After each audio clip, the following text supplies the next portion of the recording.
Hello, all of you vaingloriously wonderful people. This is the HVY Chernobog, and I'm about to find out if it'll off-road. This is the second most voted for vehicle this week, coming in with 17 votes. Kind of back down in the lower numbers now. Haven't had anybody going crazy with voting in the past few weeks, but you know, never know when another one will pop up. But Chernobog, not exactly my favorite vehicle. Also, not a vehicle I remember I own. I legitimately, every time somebody mentions it, I'm like, yeah, what's the Chernobog? Oh, wait. Yeah, I think I have that. I just forget that it's there. It's parked in my facility, which I never go to my facility. So, you know, it's just one of those things. Plus, it's just not... Okay, so it looks like it'd be really cool. It looks like it'd be a great vehicle. In reality, it isn't. The back of it can't aim down low enough to really do anything with traffic. Granted, I understand it's supposed to be anti-air and, you know, surface-to-air type thing. I get that. But it would be nice if it could aim down low enough to deal with nearby traffic as well. But on top of that, the 8-wheel steering takes a little bit to get used to. Because it's a bit slow to get all the wheels going in one direction. And because of that, your steering input is, well, constant. Like, you're steering, and suddenly you find yourself, oh no, it's too much left. I didn't want quite that much left. Ooh, there goes a hiker. And that's a problem. Oh, wow, she survived that. Wow. But that is a problem for me, to have a vehicle that doesn't have more precision in its steering. That 8-wheel steering is also an issue because despite all of the weird things that GTA does with handling files to make cars work in a realistic manner, one of the things they got very right is something that is true of physics, and that is friction of a wheel. Friction of a wheel can be used for braking, for stopping, or for steering. In the case of a front-wheel drive car, it can be used for all three of those purposes. Well, in any wheel that turns and also accelerates and stops, if it is turning, well, then it can't also have as much friction to be stopping or to be getting traction to propel the vehicle forward. And that is an issue that we run into here, because every time I have to turn, like to avoid that tree, for example, that is friction that is being used to move this massive vehicle in one direction that can't be used for traction. And we wind up having a section where we were stuck on the side of the hill with me explaining why it wasn't going up the hill at all. But then you get to points like this where it just kind of muscles its way up. I mean, once again, much like the Phantom that we saw last week, the Chernobog has a lot of really low-end power. Right where it needs to be. It's got that grunt, that torque down there in the low end. And it doesn't take a lot to get it going, really. Even at low RPMs, it has a pretty fair amount of torque. It also has the gearing that you need, which, again, kudos. A lot of vehicles on inclines and things like that in GTA, they get up to a certain speed and decide, hey, I need to shift up. When they don't realize the engine's still really working hard on an incline, which that's not really how it works in the real world. I mean, I guess if you have a really terrible automatic transmission and you try to climb a hill in the real world, it may want to shift up. But usually, as long as you keep your foot in the gas and keep those RPMs high as you're climbing the hill, the car will hold a gear. And the same is true for the Chernobog, like we saw last week with the Phantom. It holds a gear really well. One of the things it does have going against it, and it'll really come in more into play during the 2 descents that we'll do, is that massive amount of vehicle that is hanging out in front of the wheels. In fact, most of the entire cab that the driver occupies is in front of the wheels. And that means that things like what we just saw happens. It gets hung up on different things. That front overhang just gets in the way. It also makes it difficult at times, especially in tight spaces when the camera's doing weird things in the game. Makes it kind of difficult to see what's really happening in an off-roading situation. But this isn't the first time I try to get the Chernobog up the mountain, as we have a... Oh, pucker moment there. You know, pucker is in your, anyway, you know what I mean by pucker moment. The old sphincter goes, yeah. But anyway, I forget what I was saying before I started making really inappropriate wannabe jokes. But anyway, the Chernobog is decent. It does what it wants to do, but that front end gets in the way a lot. But at least the 8-wheel steering does allow it to maneuver in a much smaller turning radius than it would if it was just front wheel steering. So it has that going for it. But this has been one heck of a long climb, not shortened by the fact we just hit a bunch of rocks, which we'll see those rocks again when I come up with my when testing goes wrong video. Let's just say there was a vehicle that I recorded on the Xbox One that had an issue with that set of boulders back there. So I thought about attempting this, but I realized again that front overhang, it was just going to shove the Chernobog around, and I was probably wound up going off the cliff. So instead, I'm going to go ahead and go down here like we did last week, and I'm going to go to this flat section up here and turn around, which should be a little bit easier given that it does have 8-wheel steering. Don't need that friction right now for traction, just need it for turning. But you can see those wheels take forever. You actually have to roll some to get the wheels to turn even after you've turned them. It's just really strange. I don't quite understand how the steering works on this vehicle. I mean, I know how it's supposed to work in theory, but it just doesn't work that way in practice. So, making a big climb up. Looks like a whale trying to breach the ocean. Couldn't quite make it over that bit of rocks, and I really didn't care. Instead, I'm just going to go an alternate way up, because we are up 6 minutes, 34 seconds. Will the Chernobog off-road? It will, and once it's up there, has lovely little supports to hold it up. That makes it, I believe, the second in the military vehicles. A whole, roughly 3.5 minutes behind the barracks, or not the barracks, the garage. The barracks didn't make it. And only about 34 seconds ahead of third place, which was the half track. So it's kind of where it is. And like the half track, we're going to see some weird physics in play here in a little bit, especially during the damage descent. But even here during the control descent towards the last bit of it, we're going to see some weird physics happening. Going really slow because, again, this is a really big truck. And that is a very tiny ledge when you have any type of speed. So wanted to just make sure that was a nice, gentle transition. And then we can start focusing on getting down the hill with some speed. Not too much, though, because, again, I'm just not accustomed to this 8-wheel steering and the input delay that there is from it. And I just don't know what accounts for that. I really don't. It's something that you have to really start thinking about. Okay, I know of a good way to explain what it's like. So on my old capture card that I had to capture footage from consoles to be able to edit it and stream it on my computer, it would let me preview it on my computer, but there was input lag on it. So like what I was seeing had actually happened like about 1.5 seconds ago. And just for fun, every once in a while, I would try to drive in GTA or other games on that input lag, trying to do input basically 1.5 seconds too late, so trying to anticipate what I was seeing way down the road. And it's kind of like the same thing here, is you really have to start giving it input in the steering long before you reach somewhere that you're trying to go. And it just makes for a frustrating drive. But it's doing really well so far, getting to the mountain. If you saw my Instagram post or the picture I put in Discord, it was the same picture in both places, then you know there is a moment coming, and that one was really close right there. We had almost the front two set of wheels completely over the edge. Definitely the front set, that second set was heading there. But we are coming up to some trouble here. I should have shaved more speed off right here.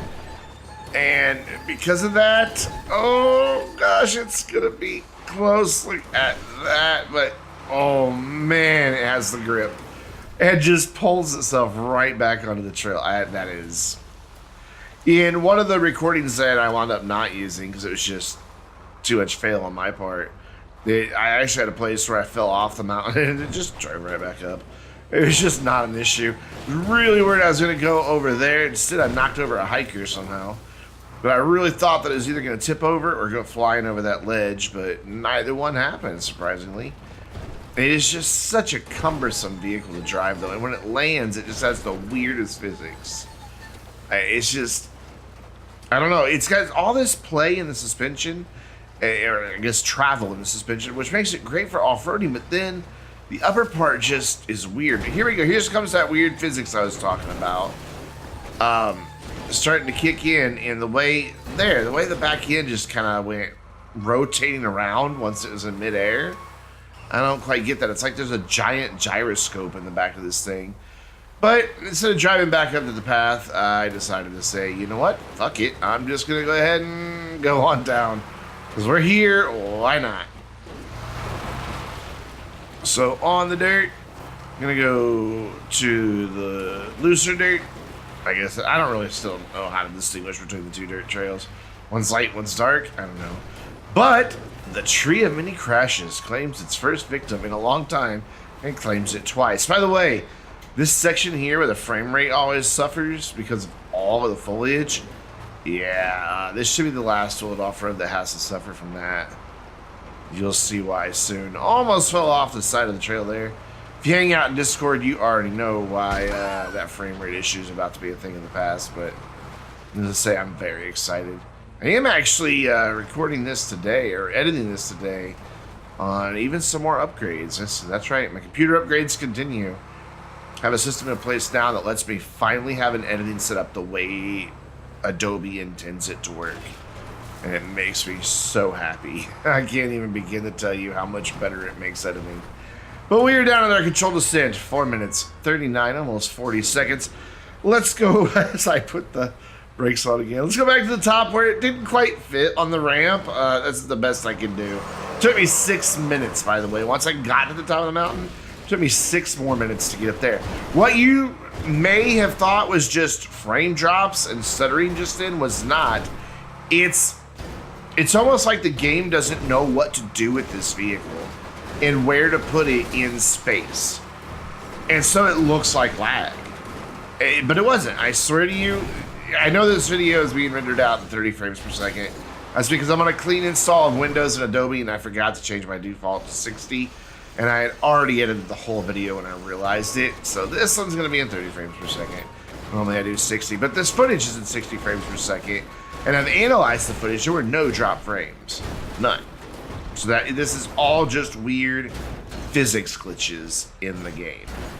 And like there, did you see how violently it flipped over for no good reason? Like it's just like I said, it's though there's just a giant gyroscope in the back controlling what it does when it's not on its wheels. It's so bizarre. It acts like that vehicle, I can't think of the name right now, not the MOC, but the other truck. The Terabyte. It acts like the Terabyte does when somebody is messing around with a missile battery. Except in this case, the missile battery's locked. So I don't get why it's acting that way. But whatever, we're stuck against the boulder. Just decided to power on over it. This thing gets stuck in the weirdest places. Speaking of, one is about to come up right now. I don't know what I was thinking trying to get it through this tunnel. I knew it wasn't going to fit through there. Even if it was low enough, it's too long. But the weird thing is I got kind of stuck. So I'm just going to speed up this footage because it took a while, about 2.5 minutes to finally get it out of here. And I don't see a point, excuse me, it's a hiccup. I don't see a point in, dragging this out any longer than we need to. So we'll just speed up that 2.5 minutes down to about 30 seconds. Right up until the point that I finally managed to get this thing to get grip enough to back up. It does eventually get out of there. I kept at it. There we go. It finally just managed. It's like, okay, yeah, you're right. I do have grip. I was trying the same thing over and over, and it just decided to finally cooperate. Not to say that things are going to go just perfectly from here on out, because no, there's a tiny little gap, and I was worried I was going to hit the train, but I don't have to worry about that because I got high centered on a boulder, which then spun me a little bit and shoved me into 2 different trees. So yeah, no worry from the train at all, though it would have been really funny to see what would have happened when this thing got hit by the train. I may still yet find out. But yeah, it's kind of an ugly descent here, especially because of the weird physics of this thing and the way it jumps and bumps around. I almost want to say I hear engine damage, but there's so much other noise that I can't make up my mind if there is or not. I did want to see if it would fit through this tunnel. And the answer is no. Again, just a little too weird to like that little thing up above the cab. I don't even know what that is. There's like a bell or a little light or something up there just above the very front end on the top that, I don't know, it prevents it from going in. So trying to get unstuck again. Like I said, not exactly the smoothest descent we've ever had, but it does have that low end grunt to get up out of there. Wish I could say the same for my driving skills, as I hit a perfectly well illuminated sign. At this point, I was just ready to be done with this truck, but it decided it didn't want to go straight up because of that massive overhang, so it got caught on the hill, and same thing happens, shoves me to the side. So it's just a little bit too steep for the thing to get enough grip to just shove that overhang through it, and instead it slides across the side. So I'm trying to get that to work for me, and well, let's just say that's not going so well. So we're gonna get a little more speed, go from a little bit more of a sharp attack angle, and there we go. I think this might be the longest damage descent ever, but we are down 6 minutes 8 seconds. Let's take a look at the damage on the Chernobog. And it has several broken windows. I think there might be a slight engine rattle. I don't know. I'd have to go back and listen to the footage a few times, but that does bring us to our next vehicle, which is the Pegassi FCR 1000 Custom. You know, for the longest time, I thought this was the FCR 100. Like, I think until today, in fact, I just finally realized it. I thought it was 100. I just never really looked at it that close. But then I looked it up just to see how it fares in Bruffy's lap times. Which, by the way, it's like 12. Not very good. And that's when I was like, wait a minute. That's 1,000, not 100? I always thought this thing was the FCR 100. Anyway, it's a motorcycle, so we're going to get a good time. That is a given. Though, I think it probably could have got a better time. Maybe in the hands of a better bike rider. I don't know.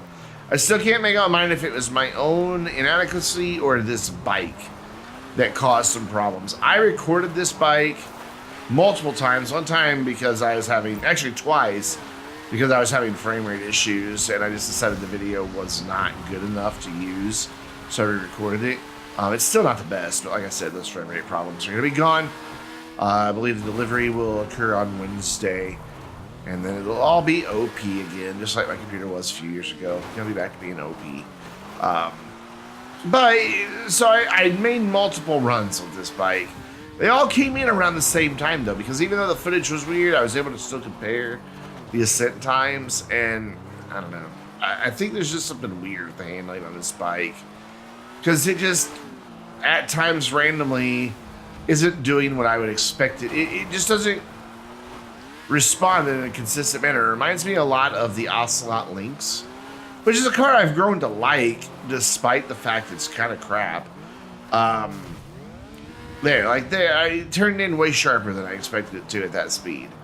It's just, and there it didn't turn enough at what I expected to at the speed I was going. It's just really weird. But and it does. It reminds me of the Lynx in that the Lynx is very unpredictable. If you drive it long enough, that unpredictability does begin to reveal itself into an actual pattern. And you do realize it's not that it's unpredictable, it's that it's very unstable. And you learn what triggers different behaviors in the car. And, well, you can adjust accordingly. And there we go. Again, I thought I was turning sharp enough, and instead I drove off the mountain.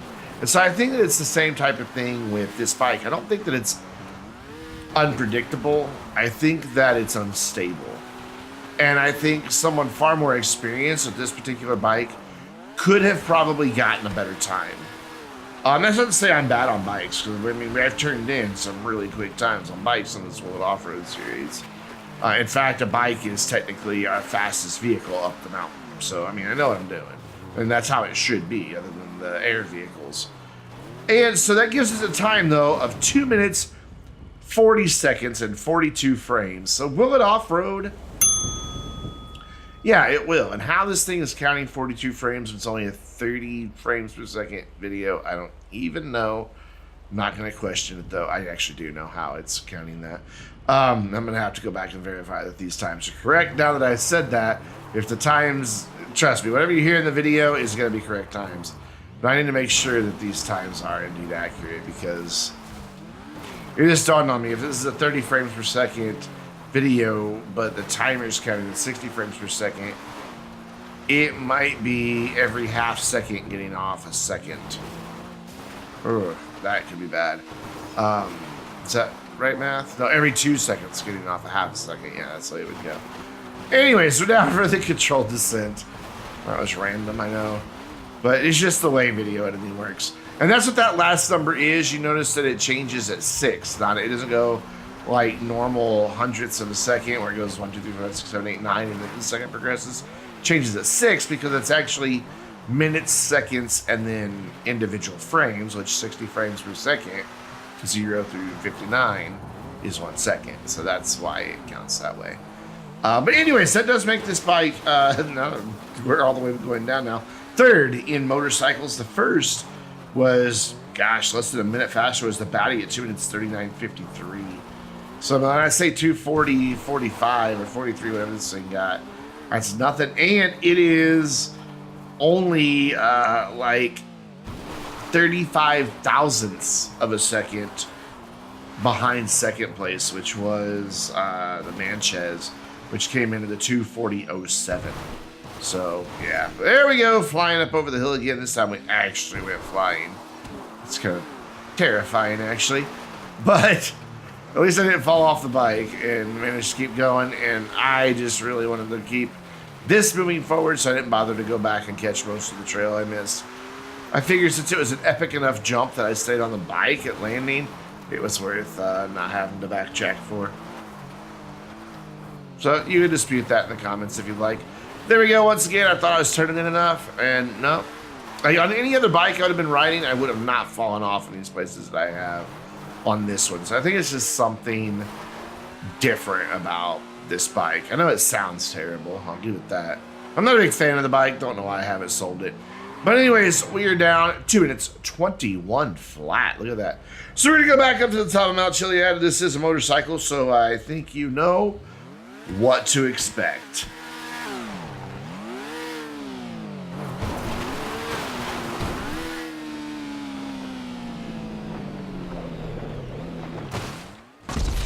Yeah, it was inevitable. But unlike the vehicle that we died in last week, which was the Phantom, this is my own personal vehicle, so it's still there.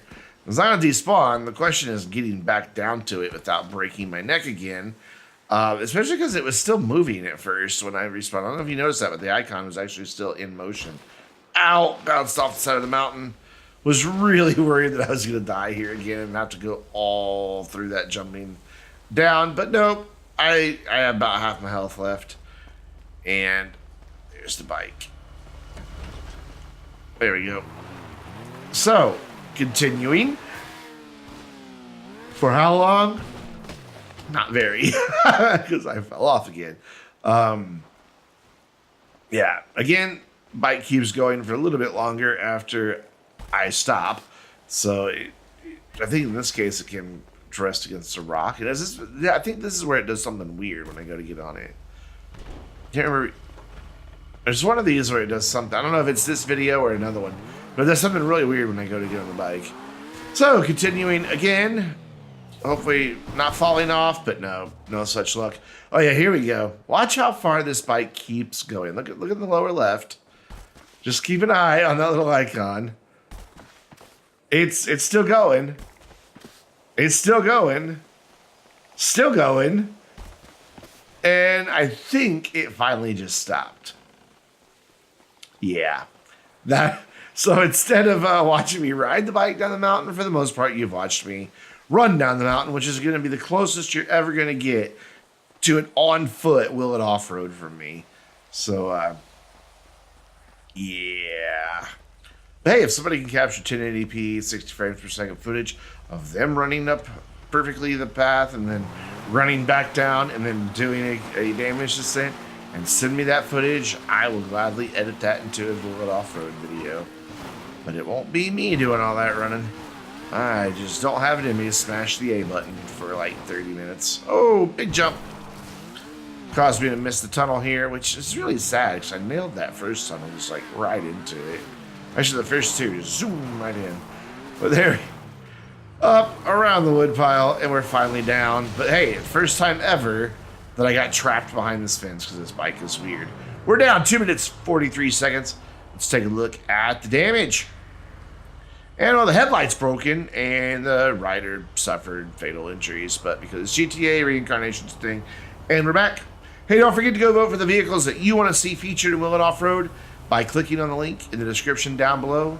And until next time, I'm Brandon, reminding you to stay vainglorious.